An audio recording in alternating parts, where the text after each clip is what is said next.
Back to phase 2 of starting your mini claw machine business. As we went over in the first part of this video, getting set up, finding where to buy your machines, how you're going to start your company.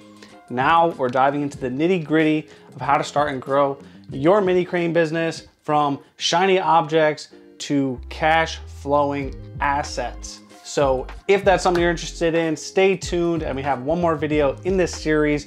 But in this video, we are giving away a book, Vending Revolution, How to Start and Grow Your Vending Business at Any Age. I think this book is a must for any beginners starting in the world of vending. If you want to be entered into that, leave a comment down below, whatever it is. And after we have all 3 series out, I'm going to pick one winner on this video to get a copy of the book sent to them directly. So without further ado, let's hop right into this so I can teach you guys some more info on starting your mini crane journey. First things first, and we discussed it a little bit in the last video, and on this channel there are plenty of videos to help you figure out which are the best locations, so I'm not gonna spend a lot of time here, but location is key. Scouting parking lots, scouting businesses you go to normally that maybe you eat at or frequent at, where there are a lot of foot traffic, a lot of kids, a lot of families, a lot of people spending time and waiting. These are the best accounts to place these machines at. Comparatively to a soda or snack vending machine, they don't really have the same foot traffic that we need for mini crane machines. So you have to be on the lookout for restaurants, pizzerias, even small like trampoline parks or things of that nature are the best locations. Grocery stores are a top home run hit for mini crane machines. So knowing what locations you want to scout, going out there, finding those locations specifically, talking to the owner, manager, or whoever's in charge, enticing them in whatever way, whether you're doing commission or maybe you're working with a charity or nothing at all and you're just going to offer it as a service and you're an excellent salesperson, that is up to you. But finding those locations is what's going to get us going and generating cash for this business after we already bought the machines from either, Alibaba or from candymachines.com. I'll have a link to both with a discount to candymachines.com and as well a link to buying from Alibaba. As well, in the next video, I'm going to discuss a kind of investment opportunity in terms of investing with me, where I am going to buy 50 to 100 mini cranes, import them for you guys. You're going to get a substantial discount and I'm going to handle all the shipping to anyone who wants a part of that. If that is something you're interested in, you can leave a comment down below, say you want to be part of the mini crane import, and we'll get that going for sure. And after that, of course, the biggest thing is what products are you putting inside? We spoke about this a little bit before, but the products you put inside depend on the location you're putting it. So certain locations want different products. Certain locations will even request certain products if they know, what the kids want in that specific area, in that specific business.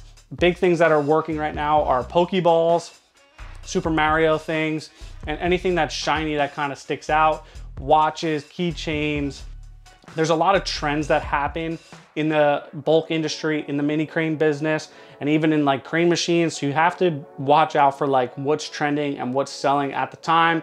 Mini squishmallows that you can get from China as well are also big right now. So figuring out what sells and what are the best products, that's gonna make you the most money. As well, the cheapest products can make you money, but also the most expensive products with a higher fixed ratio on wins to losses can make you a lot of money. Because if they see an expensive item inside your machine, they're gonna wanna play a lot more than just a random item that they can get anywhere.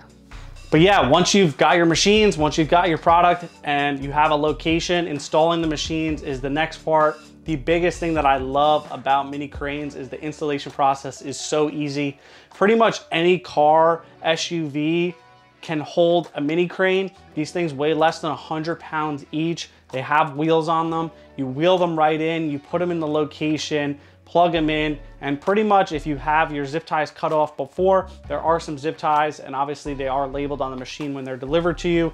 You have to cut all the zip ties off at the location. The zip ties hold the claw mechanism in place from kind of breaking the glass or hitting side to side, which can mess it up. So just be careful of that, not to cut it before delivery. But yeah, these mini cranes, once they're installed, they're super easy to get to location. You can have any size car, and then all you have to do is plug them in, fill them up, make sure they accept dollars, coins. Obviously your coin mech, there's a part in there that you have to put a quarter in, and once the quarter's in, that's how the coin mech kind of recognizes to accept quarters only. And yeah, so moving on to the next part is really marketing and promotion. I've had some locations where they post the mini crane on their Facebook page and they kind of advertise it as a way to get people in the door to want to play it. So maybe you can pair up with the location and say, hey, post some pictures of this, or you can post some pictures on your Facebook and share it in a local group to get people aware of the machine depending on where you are. But even long-term, putting a label on the machine with your name, your business info, placing free mini claws. People might contact you just because your name is on there. They see your phone number, they like the experience, you know, their kids enjoyed playing your machine, maybe they want a toy, whatever it is. Continuing to promote and market your mini claw business is gonna help you make more sales going into the future. And yeah, from that, the biggest thing is obviously maintenance. So, you know, keeping up with your machine, keeping it loaded with the correct inventory. If you have a prize locker and you put the key right on top and someone wins, you need some type of way to know that that prize has won and you have to replace it. Otherwise, you just have a door on the top, glass door on the top that's open. So you're gonna wanna make sure you service and stock these machines pretty much on a weekly basis or bi-weekly basis, depending on how busy the location is that you place the machine at. Of course, the biggest thing with kind of upkeep is making sure the dollar bill acceptor is working. I know this sounds kind of crazy, but the biggest thing about these things is the dollar bill acceptors. That's how you make your money. So checking dollar bill acceptors, checking coin mechs, and checking the up and down mechanism of the claw itself every time you visit the locations is the best way to make sure your mini claw business continues to kind of work going forward and continue to make you money in the future.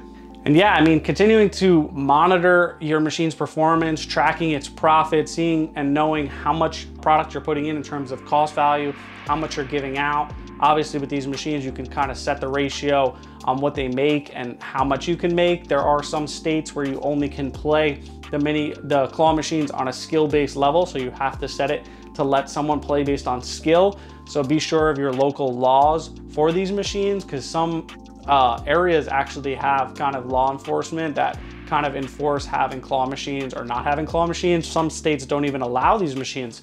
So just be aware of the laws in your local jurisdiction, your state, your county, so that you keep up with that.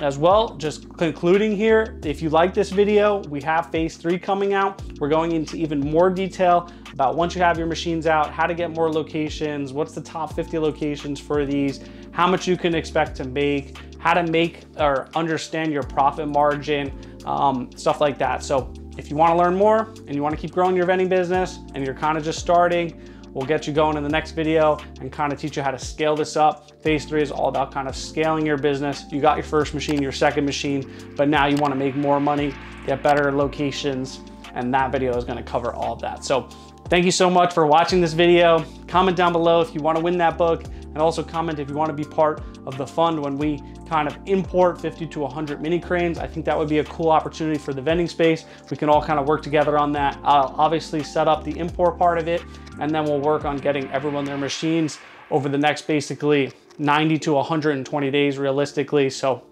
let me know if that's interesting to you. And yeah, I'll see you guys in the next video here back on this channel soon. Peace.